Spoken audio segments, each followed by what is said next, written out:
तो चलिए आगे बढ़ते बात करते हैं झारखंड के सियासत की, जो कि एक बार फिर से संथाल परगना पर फोकस हो गई है। जांच एजेंसी की कार्रवाई ने बीजेपी का नया मुद्दा दे दिया है। बीजेपी को नया मुद्दा दिया है। खनिज संपदा की लूट को लेकर बीजेपी ने सरकार पर सवाल उठाए हैं, जिस पर जेएमएम ने भी पलटवार किया है। झारखंड की राजनीति अक्सर संथाल परगना पर फोकस रही है, लेकिन जांच एजेंसियों की कार्रवाई ने बीजेपी को नया मुद्दा दे दिया है। खनिज संपदा में लूट का आरोप लगा रही बीजेपी पर जेएमएम ने पलटवार किया है और कहा कि संथाल में बीजेपी की राजनीति खिसक गई है, इससे वो बौखला गई है। मनोज पांडे ने दावा किया है कि खनिज संपदा में लूट के जो मामले सामने आए हैं वो पिछली सरकार के दौरान हुआ था।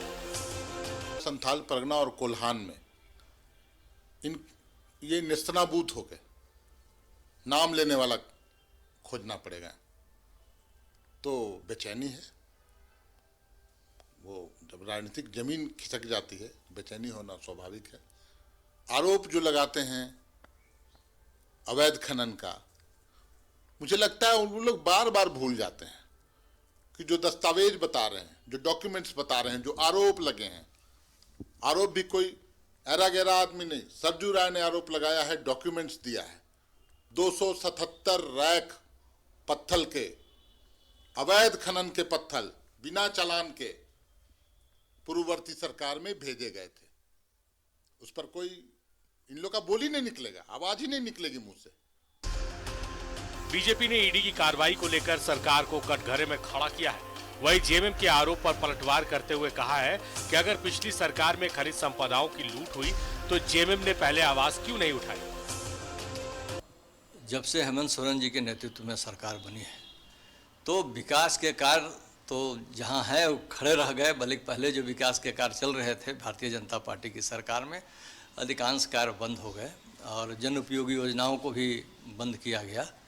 लेकिन अभी जब हम वर्तमान सरकार की बात कर रहे हैं तो पिछली सरकार में यदि कुछ हो रहा था तो आपने उठाया क्यों नहीं, बताया क्यों नहीं? अब तो सब बातें सामने आ रही है। तो हम लोगों ने जब आवाज़ उठाना शुरू किया तो अपने बचाव के लिए अनेक तरह की बातें ये लोग करते हैं, लेकिन वर्तमान सरकार का जो लूट है सबके सामने है, जनता के सामने है, जांच एजेंसी के सामने है। कहा जाता है झारखंड में सत्ता तक पहुंचना है तो संथाल पर पता हासिल करना होगा। ऐसे में बीजेपी का फोकस संथाल पर है, लिहाजा आरोप प्रत्यारोप का दौर जारी है। न्यूजीलैंड भारत के लिए रांची से राजेश कुमार की रिपोर्ट। तो ये भी अपने आप में बड़ी विडंबना है कि जब ईडी ने राज्य में दस्तक दी थी सबसे पहली बार, जो हम बार बार जिक्र भी करते हैं, 6 मई की सुबह जब ईडी के अधिकारी यहां पर पहुंचते हैं और उसके बाद ताबड़तोड़ छापेमारी होती है, तो उसमें एक बात का जिक्र होता है और वो होता है अवैध खनन का। अवैध खनन के जरिए ही बहुत सारी पैसे की उगाही हुई थी, अवैध जो है काली कमाई की गई थी, जिसमें निलंबित आईएएस पूजा सिंघल फिलहाल जेल में है। ये अवैध जो खनन का कारोबार है वो राज्य के हर हिस्से में लगातार होता रहा और जाहिर सी बात है खनन से होने के नाते ये जिम्मेदारी थी पूरी तरीके से पूजा सिंघल के ऊपर। हालांकि कोई ऐसा नहीं कि पूजा सिंघल ने इसकी शुरुआत की होगी, इसकी शुरुआत तो तब से हुई है जब झारखंड नहीं बना था, तभी से, क्योंकि ये राज्य ही तमाम तरह के मिनरल और मेजर माइनस या मेजर मिनरल्स उसका एक बहुत बड़ा भंडार यहां पर है झारखंड में, और इसलिए निगाहें सबकी रहती इसी पर टिकी। और इन सब के बीच में अगर संथाल की बात कर ले तो संथाल के जो पत्थर होते हैं उसकी गुणवत्ता बहुत ही शानदार मानी जाती है, मतलब बहुत ही शानदार तरीके के वहां पत्थर पाए जाते हैं। इसलिए बार बार वहां पे बात का जिक्र होता है कि वहां पर कहीं भी बहुत सारे पहाड़ हुआ करते थे, वो एकदम से गायब हो जाते हैं, जो पत्थर के पहाड़। और इसलिए जाहिर सी बात है कि जब इस तरह की बातें होंगी तो फिर चर्चा संथाल की होगी। संथाल इसलिए हो रही है क्योंकि संथाल से कहीं ना कहीं उसके कनेक्शन जुड़ते हैं, तार जुड़ती है, क्योंकि संथाल से बिहार भी और बंगाल भी दोनों उन अवैध तरीके से खनन किए गए पत्थरों को भेज दिया जाता है। और इसी को लेकर लगातार इस वक्त बीजेपी हमलावर है। हालांकि ऐसा नहीं कि बीजेपी के राज में ऐसा नहीं होता होगा, लेकिन फिर भी इस वक्त बीजेपी के पास ये मुद्दा और विपक्ष जाहिर सी बात है, और इसलिए संथाल पर पूरा फोकस इस वक्त है। पिछले दिनों ईडी ने भी इसी दबिश दी थी, शुरुआत से दबिश दे रखी और बहुत सारे लोगों को पकड़ा भी गया, बहुत जगह दस्तावेज पकड़े गए, पैसे बरामद किए गए। रुक करते हमारे सहयोगी राजेश का। राजेश, देखिए बीजेपी के पास मुद्दे लगातार रहते हैं और लगातार देख रहे हैं हम जिस तरीके से कि हाल फिलहाल के दिनों में अगर बीते कुछ दिनों की बात कर लें तो ईडी की टीम की जो दबिश है वो हम संथाल परगना में कई एक जगहों पर देख रहे हैं, लगातार देख रहे हैं। यहां तक कि कुछ एक ऐसे नाम भी हैं जो फिलहाल फरार है, जो कि ईडी के रडार पर रहे हैं।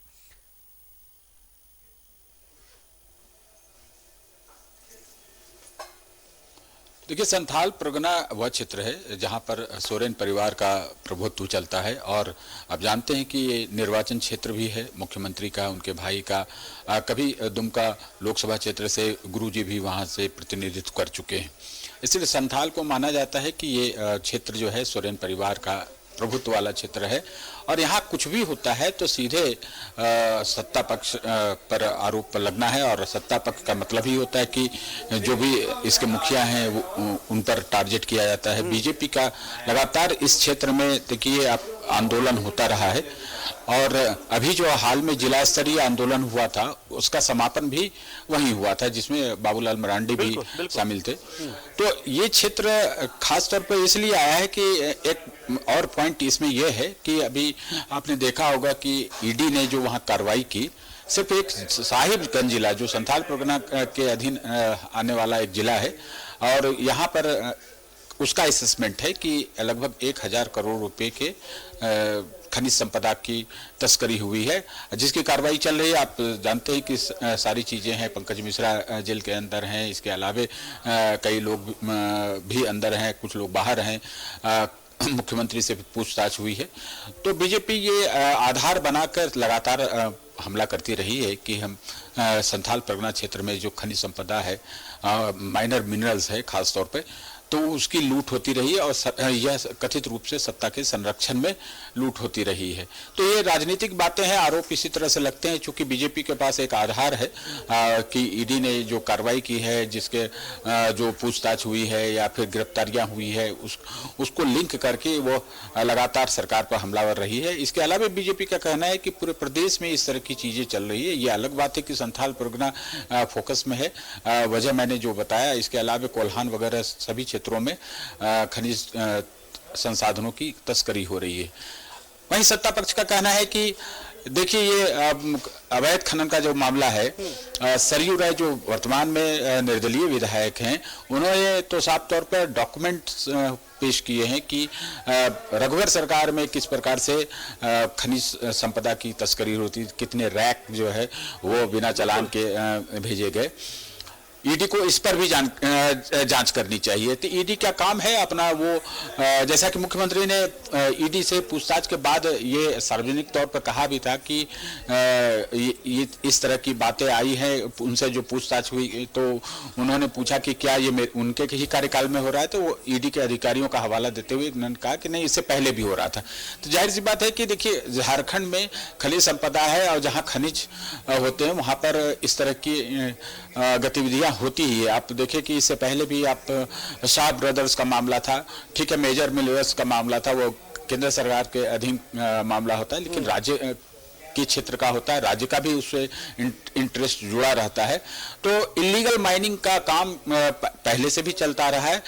बीजेपी का इस पर आरोप है कि अगर रघुवर सरकार में ये काम हो रहा था, ये अवैध खनन हो रहा था, तो सत्ता में आते ही क्यों नहीं ये वर्तमान सरकार इसका खुलासा की और इसको रोकने का प्रयास की। ये उनका एक मजबूत पॉइंट अपने तरफ से वो पेश करते हैं कि अगर इस तरह की गतिविधियां पहले चल रही थी तो किसी भी सरकार का काम होता है कि वो गलत चीजों को रोके और उसके बारे में जानकारी दे, और खासतौर पर जो विपक्ष से जुड़ा होता है तो उस पर तो और हाय तौबा करके लोगों को बताया जाता है कि देखिए क्या क्या हुआ। आपको याद होगा कि जिस प्रकार से मोमेंटम झारखंड के संबंध में सरकार के कई ऐसे निर्णय आए, जांच की बात हुई। इसके अलावा आप देखें कि कुछ घोटाले की जांच की भी एसीबी की को रिकमेंड किया गया कि वो जांच करे।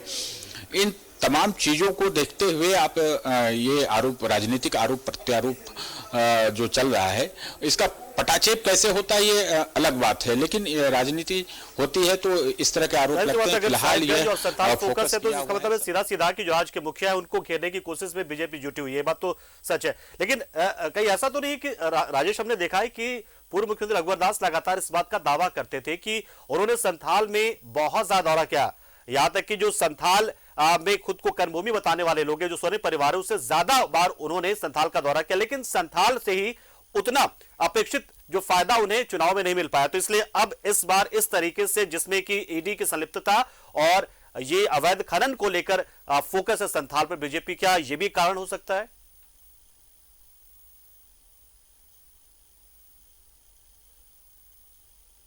मैं देखता हूं कि आपने सही कहा कि संथाल का बहुत दौरा किया था और मुझे तो याद है कि 100 से अधिक बार मुख्यमंत्री इस क्षेत्र में गए थे।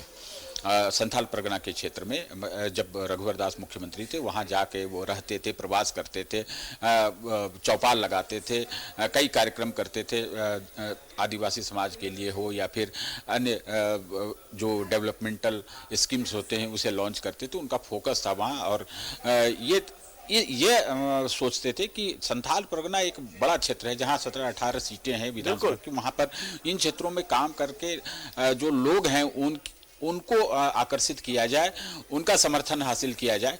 लेकिन माहौल ही 2019 का जो आपने विधानसभा चुनाव का देखा होगा वो ऐसा ही था कि कहीं न कहीं ये पाला बदलने वाली स्थिति, लोग जो हैं कहीं न कहीं सत्ता से नाखुश थे या फिर विकल्प की तलाश में थे, इसलिए इस तरह के हुए। आप देखें कि कई बार कहा जाता है कि अटल बिहारी वाजपेयी की सरकार ने कई ऐसे काम किए थे जो बहुत अच्छे थे, जो योजनाएं आज भी चल रही हैं। गोल्डन क्वाड्रिलेटरल योजना है, उस समय आप गैस एलपीजी जो जिसके लिए दिन भर लाइन लग के सिलेंडर लेने के लिए लोग परेशान होते थे, उसको फ्री कर दिया। इसके अलावा जो और भी चीज़ें थी, चाहे पेट्रोलियम पदार्थ हो, ये सारी चीज़ें सस्ती थी कंपैरेटिवली। बावजूद इसके 2004 के लोकसभा चुनाव में वो एनडीए जो है वो हार गया और फिर यूपीए की सरकार बनी जो 10 साल तक चली। तो ये चीज़ें कुछ न कुछ होता है। कभी कभी आप देखेंगे राजनीतिक विश्लेषक कहते भी हैं कि विकास से वोट नहीं मिलता है। तो चुनाव में कई फैक्टर काम करते हैं, कुछ एंटी इनकम्बेंसी होती है, कहीं कोई टिकट में के बंटवारे में कहीं कोई गड़बड़ी होती है, कोई क्षेत्रीय मुद्दा हो जाता है, कुछ ऐसे विषय आ जाते हैं जिससे जो है अच्छे काम करने वाले को भी रिवार्ड नहीं मिलता है। आपको उदाहरण देते हैं 2014 में बिहार में जो चुनाव हुए थे लोकसभा के, हालांकि बहुत सारी कोशिशें लगातार संथाल को लेकर बीजेपी ने किया, लेकिन वो फायदा जो है वो मिल नहीं पाया। अपेक्षित फायदा जो कहा जाता है कि जो चुनाव में जो बेनिफिट मिलना चाहिए था उसका बेनिफिट मिला नहीं। जाहिर सी बात, इसके बाद अब से साहिबगंज और संथाल में अब इस अवैध खनन को लेकर बीजेपी हमलावर है कि शायद क्योंकि पिछले बार डेमोग्राफी से लेकर अवैध घुसपैठ बहुत सारी बातों का लगातार जिक्र होता था और बाकी विकास की बातें होती थी, लेकिन वो फायदा मिला नहीं था। शायद इस बार इस पूरे मामले को जिंदा रखना चाहेगी बीजेपी और इसलिए साहिबगंज पर फोकस है बीजेपी का, संथाल पर फोकस है। बहुत बहुत शुक्रिया राजेश हमारे साथ।